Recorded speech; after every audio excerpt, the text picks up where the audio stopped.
Hello students, क्या हाल है सबके? बढ़िया सब। 10 क्वेश्चंस तक कवर कर चुके थे लास्ट वीडियो में। एनसीईआरटी एक्सरसाइज को आगे कंटिन्यू कर रहे हैं। सेकंड पार्ट है ये उस वीडियो का। जिसने प्रीवियस वीडियो ना देखी हो वो जाके प्लेलिस्ट में पहले 10 क्वेश्चन की वीडियो देख ले, फिर आगे से 11वें क्वेश्चन से हम लोग यहाँ पे शुरू कर रहे हैं। क्वेश्चन में बोला क्या गया है? 11वें क्वेश्चन में बोला कि कन्वर्जन बताओ कि कैसे कैसे करोगे। देखो भाई, कन्वर्जन की कहानी मैं आपको सिखा दूँ या बता दूँ कि कन्वर्जन सीख पाना उसी बच्चे के लिए पॉसिबल है जो चैप्टर में रिएक्शन को अच्छे से घोल के पी चुका है।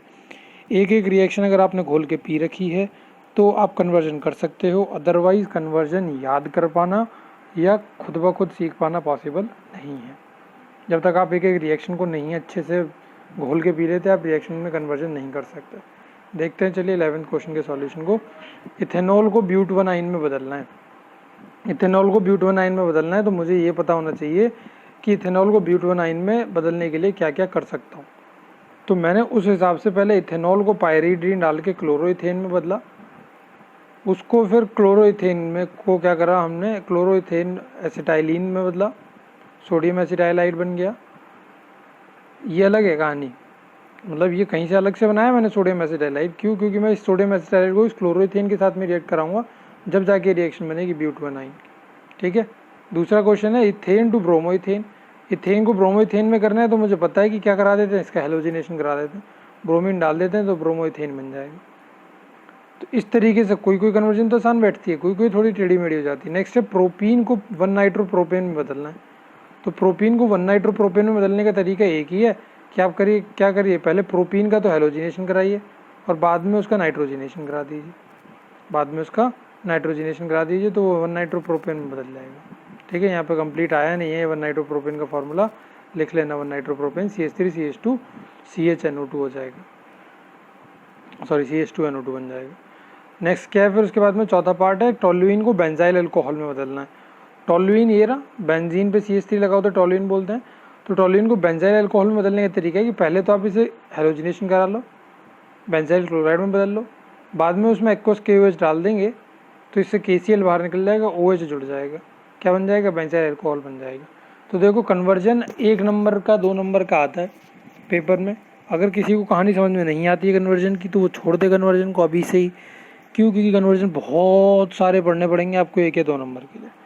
अगर किसी को कहानी समझ में आती है, इसका ऑल्टरनेटिव कुछ नहीं है, इसका कोई आसान तरीका नहीं है समझाने का कन्वर्जन को कि मैं आपको वो आसान तरीका बता दूँ आप उस तरीके से समझ जाओ। और एक अकेला तरीका यही नहीं होता जो मैं आपको दे रहा हूँ कि इसी तरीके से बन सकता है, और भी तरीक़ों से बन सकते हैं, बस आपको रिएक्शंस पता होने चाहिए। ठीक है, आगे क्या है, 5वां पार्ट है प्रोपीन टू प्रोपाइन। प्रोपीन को प्रोपाइन में बदलना है। तो प्रोपीन को प्रोपाइन में बदलने का तरीका क्या है कि पहले तो मैंने इसका हेलोजिनेशन करा दिया, उसके बाद में मैंने इसका क्या करा दिया, अल्कोहल लिख KOH डाल दिया, यहाँ से प्रोपाइन में बदल जाएगा ये। इस तरीके से है कहानी। आगे इथेनॉल को इथाइल फ्लोराइड में बदल के दिखाया है, ब्रोमोइथेन को बदल के दिखाया है। आगे के पार्ट्स का मतलब कहने का ये है कि सॉल्यूशन है यहाँ पे, आप देख सकते हो। मैं रीड आउट करूँ उससे तो कोई टाइम वेस्ट करने से कोई फ़ायदा बनता नहीं है। सॉल्यूशन अटैच है यहाँ पे, आप देख सकते हो, कॉपी कर सकते हो। Question number 12, explain why the dipole moment of chlorobenzene is lower than that of cyclohexyl chloride. Dipole moment chlorobenzene का जो है वो साइक्लोहेक्साइल क्लोराइड से कम क्यों होता है, ये एक्सप्लेन करना है हमें। देखिए, ये बात मैं समझा चुका हूँ आपको पहले भी। Because of greater S character in sp2 hybrid carbon atom is more electronegative than sp3 hybrid carbon atom. ये बताई थी बात जब चैप्टर पढ़ा रहे थे। तो कि जितना एस कैरेक्टर जिसके पास में होता है, ये 11th में पढ़ाया था आपको, जितना एस कैरेक्टर जिसके पास में होता है, अगर नहीं भी पढ़ाया नहीं भी सुना है आपने पहले तो अब सुन लीजिए, जितना भी जिस कार्बन के पास में जितना एस कैरेक्टर होगा वो उतना क्या होगा, इलेक्ट्रोनेगेटिव होगा। जिसके पास में जितना एस कैरेक्टर, मतलब sp2 हाइब्रिडाइज में बोलूँ तो एस कैरेक्टर कितना है 33.3%, sp3 में बोलूँ तो एस का कैरेक्टर कितना है 25%। जिसके पास में जितना ज़्यादा एस कैरेक्टर होगा वो उतना ज़्यादा इलेक्ट्रोनेगेटिव होगा। तो sp2 हाइब्रिड कार्बन एटम के पास में 33.3% कार्बन एटम है तो वो ज़्यादा इलेक्ट्रोनेगेटिव है, जबकि sp3 हाइब्रिड कार्बन एटम के पास में 25% है, वो कम इलेक्ट्रोनेगेटिव है। क्लोरोबेंजीन में हाइब्रिडाइजेशन क्या है कार्बन का, sp2 हाइब्रिडाइज्ड है। ये देखो क्लोरोबेंजीन बन रहा है आपके सामने, कार्बन sp2 हाइब्रिडाइज्ड है। उसकी लेस टेंडेंसी है, वो कम इलेक्ट्रोनेगेटिव है ना। कम इलेक्ट्रोनेगेटिव का मतलब क्या है कि कम टेंडेंसी है वो इलेक्ट्रॉन को अट्रैक्ट कर सके अपनी तरफ। उसकी कम टेंडेंसी है कि वो क्लोरीन के इलेक्ट्रॉन को क्या करेगा, रिलीज करेगा। जबकि sp3 हाइब्रिड कार्बन एटम है, sp3 हाइब्रिड कार्बन एटम के पास में ये लेस इलेक्ट्रोनेगेटिव है, तो इसकी ज़्यादा टेंडेंसी है कि ये क्या कर सकता है, इलेक्ट्रॉन को उसके को लूज कर सकता है। मोर इलेक्ट्रोनेगेटिव, सॉरी मैंने यहाँ गलत बोल दिया थोड़ा सा, मोर इलेक्ट्रोनेगेटिव कार्बन है। मोर इलेक्ट्रोनेगेटिव कार्बन का मतलब क्या है कि वो जो क्लोरीन के चार्ज हैं उनको उतनी जल्दी रिलीज नहीं करेगा, ये वाला कार्बन जो है वो रिलीज कर देगा। Hence the CCl bond in chlorobenzene is less polar. Chlorobenzene का CCl बॉन्ड जो होगा वो कम पोलर हो जाएगा, जो कि साइक्लोहेक्साइल क्लोराइड का ज़्यादा पोलर हो जाएगा। क्यों भाई, ऐसा क्यों है? क्योंकि ये तो इलेक्ट्रोनेगेटिव था ही, साथ साथ में ये भी इलेक्ट्रोनेगेटिव बन गया। दोनों इलेक्ट्रोनेगेटिव हो गए तो बॉन्ड पोलर रहेगा क्या? नहीं, दोनों की पोलैरिटी में डिफरेंस नहीं रहा। दोनों की पोलैरिटी में डिफरेंस कब रहता है कि एक तो पॉजिटिव हो एक नेगेटिव हो। तो यहाँ पे ये वाला कार्बन कैसा है, लेस इलेक्ट्रोनेगेटिव है, और ये तो है ही मोर इलेक्ट्रोनेगेटिव। अब मोर इलेक्ट्रोनेगेटिव और लेस इलेक्ट्रोनेगेटिव यानी कि ये बॉन्ड ज़्यादा पोलर है, जबकि ये भी बहुत ज़्यादा इलेक्ट्रोनेगेटिव और ये भी बहुत ज़्यादा इलेक्ट्रोनेगेटिव, तो बॉन्ड कम पोलर है। तो वो यहाँ पे बोला गया कि क्लोरोबेंजीन का बॉन्ड लेस पोलर हो गया as compared to cyclohexyl chloride. In other words, क्या दूसरे तरीके से क्या बोल सकते हैं कि जो मैग्नीट्यूड है नेगेटिव चार्ज का वो क्लोरीन पे कम है in case of chlorobenzene than that in cyclohexyl chloride. Now due to delocalization of the lone pairs of the electron on chlorine atom over the benzene ring, CCl chlorobenzene acquires some double bond character। अब यहाँ पे तो double bond character है, तो ये कुछ delocalisation negative charge का हो जाता है। यहाँ पे ये जो नेगेटिव चार्ज है क्लोरीन पे, ये डिलोकलाइज हो जाता है बेंजीन पे, जिसकी वजह से यहाँ पे पार्शियल डबल बॉन्ड कैरेक्टर आ जाता है, acquire some double bond character. While CCl bond in cyclohexyl chloride, ये तो बेचारा सिंगल बॉन्ड ही है, डबल बॉन्ड कहीं है नहीं, क्या नहीं कर सकता, रेजोनेंस दिखा नहीं सकता, कार्बन अपना क्लोरीन अपने नेगेटिव चार्ज को डिलोकलाइज नहीं कर सकता। इसलिए CCl बॉन्ड जो है क्लोरोबेंजीन का वो शॉर्टर है, किससे, साइक्लोहेक्साइल क्लोराइड से। अब शॉर्टर होने से क्या हो गया, as dipole moment is a product of the charge in the distance. Dipole moment क्या होता है, ये देखो डिलोकलाइज भी करके दिखा रखा है यहाँ पे। डाइपोल मोमेंट क्या है, चार्ज और डिस्टेंस का प्रोडक्ट होता है। अब डिस्टेंस कम हो गया क्लोरोबेंजीन में, तो क्लोरोबेंजीन का डाइपोल मोमेंट क्या हो जाएगा, कम हो जाएगा, जबकि दूसरे वाले का डाइपोल मोमेंट जो है वो ज़्यादा हो जाएगा। ठीक है, नेक्स्ट क्वेश्चन क्या है, नेक्स्ट क्वेश्चन देख लेते हैं। Alkyl halides though polar are immiscible in with water. Alkyl halides polar होते हैं लेकिन पानी में नहीं घुलते हैं। Reason, alkyl halides though polar are immiscible in water, क्यों? क्योंकि वो क्या नहीं कर सकते वाटर में घुलने के लिए। सब मैंने आपको बताया था कि वाटर में किसी को घुलना है तो वो वाटर के बॉन्ड तोड़ के नए हाइड्रोजन बॉन्ड बनाएगा तो वो पानी के अंदर घुल जाएगा। एल्काइल हैलाइड्स ऐसा करने में असमर्थ हैं, इसीलिए वो क्या नहीं करते, बॉन्ड नहीं बनाते। नेक्स्ट क्वेश्चन क्या है, Grignard reagent should be prepared under anhydrous condition. ये इंपॉर्टेंट है भाई, इस पे पार्ट पे इंपॉर्टेंट लगा लेना, पहले दूसरे तो ऐसे ही कबाड़ा है, ये क्वेश्चन पूछा जा चुका है बोर्ड्स में। तो ग्रिग्नार्ड रिएजेंट को एनहाइड्रस कंडीशन में बनाना चाहिए, मतलब बिना पानी बिना मॉइस्चर ऐसी कंडीशन में प्रिपेयर करना चाहिए ग्रिग्नार्ड रिएजेंट को जहाँ पे मॉइस्चर ना हो। ऐसा क्यों है, क्योंकि ग्रिग्नार्ड रिएजेंट RMgX जो है वो वाटर के साथ में कंबाइन करके डिग्रेड हो जाता है, टूट जाता है, क्या बन जाता है, MgOHX, मैग्नीशियम हाइड्रोक्साइड, साथ में हेलोजन उसके अटैच हो जाएगा, ये बन जाता है, साथ साथ में ये क्या बना देगा, उसका अल्केन बना देगा, एल्काइल ग्रुप का, उसे हाइड्रोजन देके। ग्रिग्नार्ड रिएजेंट बहुत ज़्यादा रिएक्टिव है, वो मॉइस्चर के साथ में रिएक्ट कर जाते हैं, और जिस एल्केन से आपने इसको बनाया था ग्रिग्नार्ड रिएजेंट को, वापस से ये उसी एल्केन को कन्वर्ट कर देता है, मतलब वापस से उसी एल्केन में बदल जाता है। देखा था ना हमने किस तरीके से ग्रिग्नार्ड रिएजेंट बना रहे थे, प्रिपरेशन बताई थी आपको ग्रिग्नार्ड रिएजेंट की, मैंने कराई है चैप्टर के अंदर। तो ग्रिग्नार्ड रिएजेंट जिस भी एल्केन से बने वापस से उसी एल्केन में डिग्रेड हो जाएगा, अगर आपने क्या करा दिया तो, अगर वाटर के साथ में मॉइस्चर के पास में उसे रख दिया तो। ठीक है, नेक्स्ट क्वेश्चन क्या है, अकॉर्डिंग टू NCERT 13 क्वेश्चन यही है, give the uses of freon 12 DDT carbon tetrachloride iodoform. ये पॉलीक्लोरो डेरिवेटिव्स में से हैं, पॉलीक्लोरो पॉलीहेलोजन कंपाउंड में से हैं, ये कट चुका है तो इस क्वेश्चन को हम कवर अप नहीं करेंगे।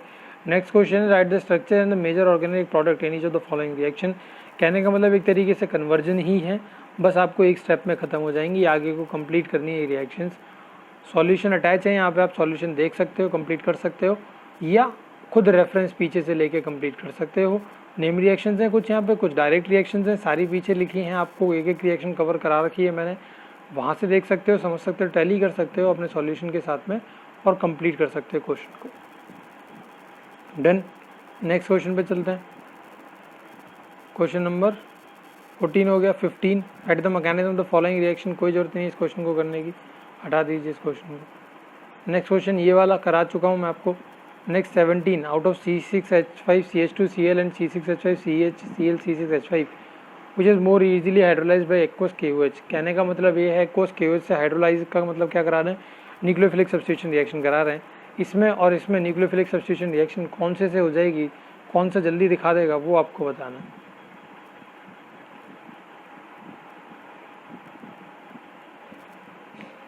देखिए ये क्या है, ये प्राइमरी है और ये क्या है, ये सेकेंडरी है। SN1 मैकेनिज्म को अगर आप फॉलो करोगे तो SN1 मैकेनिज्म में कौन रिएक्ट करता है जल्दी, सेकेंडरी वाला जल्दी रिएक्ट करेगा, कार्बोकेटाइन बनाएगा क्योंकि। तो अकॉर्डिंग टू SN2 मैकेनिज्म ये क्या हो जाएगा, ये ज़्यादा रिएक्टिव हो जाएगा टुवर्ड्स एक्वस KOH और इसको ही बोल देंगे हम लोग। अगर SN2 कंडीशन कराते हो, SN2 में करा रहे हो उसकी, तो स्टीरिक हिंड्रेंस की वजह से ये बीइंग सेकेंडरी ये रिएक्ट नहीं करेगा, ये कर जाएगा। क्वेश्चन में पूछा नहीं है उसने, क्वेश्चन में उसने पूछा ही नहीं कि SN1 SN2, तो आपको दोनों बतानी पड़ेंगी कि अकॉर्डिंग टू SN1 मैकेनिज्म चलते हैं तो ये ज़्यादा रिएक्टिव है, रीज़न एक्सप्लेन करना पड़ेगा, लिखा है नीचे रीज़न, चैप्टर में पढ़ा चुका हूँ, समझा चुका हूँ। कार्बोकेटाइन बनेगा, कार्बोकेटाइन ज़्यादा स्टेबल किसका होता है, जितना हाई डिग्री का होगा। टर्शियरी कार्बोकेटाइन सबसे ज़्यादा स्टेबल, सेकेंडरी उससे कम, प्राइमरी उससे कम। जितना ज़्यादा स्टेबल कार्बोकेटाइन वो उतनी जल्दी बनेगा, जो जितनी जल्दी कार्बोकेटाइन बनेगा वो उतना ज़्यादा रिएक्टिव होगा। तो अकॉर्डिंग टू SN1 चलेंगे तो सेकेंडरी वाला सबसे ज़्यादा स्टेबल होगा, प्राइमरी उससे कम स्टेबल होगा। अकॉर्डिंग टू SN2 चलोगे तो स्टीरिक हिंड्रेंस ऑफर करेगा, सेकेंडरी जो होगा वो ज़्यादा स्टीरिक हिंड्रेंस ऑफर करेगा, लेस रिएक्टिव हो जाएगा देन प्राइमरी। तो बात आसान है, कोई ज़्यादा बड़ा इसमें रॉकेट साइंस नहीं है। क्वेश्चन का सॉल्यूशन लिखा है वही समझा दिया है मैंने, आप अपनी चाहे लैंग्वेज में लिख सकते हो, चाहो तो यहाँ से रेफरेंस लेके लिख सकते हो। नेक्स्ट क्वेश्चन है फिर उसके बाद में क्वेश्चन नंबर 17, ये हमने कर लिया। 18 paradichlorobenzene has higher melting and boiling point than ortho and meta isomer discuss. ये क्वेश्चन नहीं करा रहा हूँ मैं, आप खुद करोगे इसे होमवर्क में।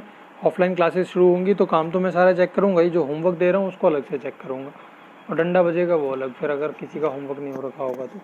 पैराडाइक्लोरोबेंजीन का हायर मेल्टिंग और बॉइलिंग पॉइंट होता है, ये मैंने आपको लिखवाया है, और क्रिस्टल लैटिस में बेटर तरीके से फिट हो जाता था, ये सब बातें लिखवाई हैं। तो ये वही है, अच्छे से आपको बस क्या करना है, डिस्कस कुछ नहीं है, कोई 2-3 लाइन जो भी थी वहाँ पे वो करनी है। फिर नेक्स्ट क्वेश्चन आ गया 19, फिर से कन्वर्जन का सॉल्यूशन रेफरेंस के लिए नीचे अटैच है, वहाँ से आप देख सकते हो और कन्वर्जन कर सकते हो। 20 पार्ट है, तसल्ली से करो, आराम से पेज भरो, ठीक है। नेक्स्ट क्वेश्चन है the treatment of alkyl chlorides, देख लो 20 वाला क्वेश्चन यहाँ पे अटैच है रेफरेंस के लिए। नंबर अलग होगा यहाँ पे, नंबर से मत मैच करने लगना, क्वेश्चंस देख लेना आपने। ये रहा क्वेश्चन यहाँ पे 18 के हिसाब से दिया है यहाँ पे, ठीक है। कन्वर्जन सारी है यहाँ पे, किसी को कोई दिक्कत रहे तो भाई पूछ लेना मेरे से, वैसे कुछ ज़्यादा एक्सप्लेन करने के लिए मेरे पास है नहीं, इसमें आपको याद ही रखने पड़ेंगे कैसे भी करके। नेक्स्ट क्वेश्चन ये था the treatment of alkyl chlorides with aqueous KOH leads to the formation of alcohols but in the presence of alcoholic KOH alkenes are the major product. बोला एक्वस KOH डालते हैं तो एल्कोहल बनते हैं, देखा था हमने, लेकिन अगर एल्कोहलिक KOH डाल देते हैं तो एल्कीन्स बन जाते हैं, ऐसा क्यों है?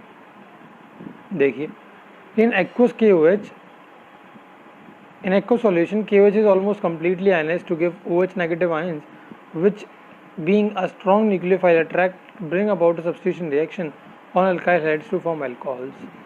In the aqueous solution OH negative ions are highly hydrated. This reduces the basic character of OH negative ions which fail to abstract a hydrogen from the beta carbon of the alkyl chloride to form an alkene.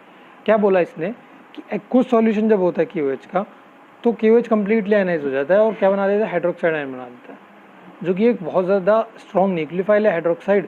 तो वो nucleophilic substitution reaction carry out करा देता है alkyl halide पे और क्या बना देता है, OH उस पर जाके लग जाएगा और अल्कोहल बना देगा, ठीक है। एक्वस सॉल्यूशन में OH आयन जो होते हैं वो बड़ी जल्दी हाइड्रेट हो जाते हैं, जिससे बेसिक कैरेक्टर OH नेगेटिव का घट जाता है और वो क्या कर जाएगा, बीटा कार्बन से अल्काइल क्लोराइड का जो बीटा कार्बन होगा वो उससे हाइड्रोजन नहीं हटा पाएगा, क्या कर जाएगा, सब न्यूक्लियोफिलिक सब्स्टिट्यूशन रिएक्शन करा देगा, हेलोजन को हटा के उसकी जगह जाके लग जाएगा। ये बेसिक कैरेक्टर OH नेगेटिव का घट जाता है हाइड्रेशन ज़्यादा होने की वजह से, जिस वजह से वो क्या नहीं कर सकता, हाइड्रोजन को निकाल नहीं सकता, उसमें से हाइड्रोजन नहीं निकाल सकता, इसका मतलब वो एल्कीन नहीं बना सकता। जबकि एल्कोहलिक KOH की बात करें तो उसमें क्या होता है, जो एल्कोक्साइड आयन होते हैं OR नेगेटिव आयन जो होते हैं वो एक स्ट्रॉन्गर बेस है OH नेगेटिव के कंपैरेटिवली, जिससे क्या होता है वो एक हाइड्रोजन का मॉलिक्यूल और एक क्लोरीन का मॉलिक्यूल को लात मार के भगा देते हैं, जिससे वो एल्काइल क्लोराइड बना से क्या बना लेते हैं, बड़ी आसानी से हाइड्रोजन और क्लोरीन निकाल दिया एक एक बॉन्ड से, तो डबल बॉन्ड लगा के क्या बना लेते हैं, उस पर एल्कीन बना देते हैं। ये कन्वर्जन ये बता रखे हैं, पीछे कंपैरिजन करा रखा है, रिएक्शंस भी करा रखी है, ठीक है। नेक्स्ट क्वेश्चन क्या है,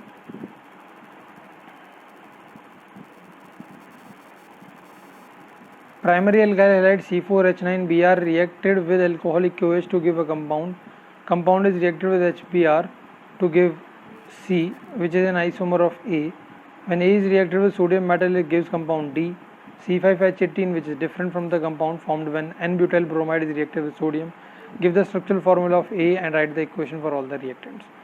ये क्वेश्चन थोड़ा पेचीदा है, ये मैं यहाँ नहीं समझा रहा आपको, ऑफलाइन क्लासेस में समझाऊंगा।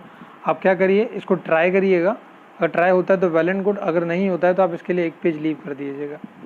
ये क्या है, ये रिएक्शंस हैं, ये कंप्लीट करनी है, इनका सॉल्यूशन रेफरेंस के लिए यहाँ पे अटैच है, और एक तरीके से कन्वर्जन बोल सकते हैं आप, ये नहीं, ठीक है। यहाँ पे पार्ट्स हैं, देख सकते हो, कंपेयर कर सकते हो। अच्छा 3 पार्ट्स ही अटैच कर पाए मैं यहाँ पे, 4th 5th 6th का मैं आपको PDF में अलग से एक इमेज सेंड कर दूंगा ग्रुप में, वहाँ से देख लीजिएगा, ठीक है। चलिए मिलेंगे नेक्स्ट वीडियो में, जिसमें क्या कराऊंगा मैं, चैप्टर ख़त्म करा दिया मैंने, एक्सरसाइजेज करा दी मैंने। आपका काम क्या है, इन एक्सरसाइज को जल्द से जल्द कॉपी में करना, और कल से नेक्स्ट जो चैप्टर स्टार्ट होगा उस पर ध्यान देना। कल से स्टार्ट करेंगे हम लोग chapter number 11 alcohol, phenol and ethers. मिलेंगे नेक्स्ट वीडियो में, till then do take care of yourselves, bye bye.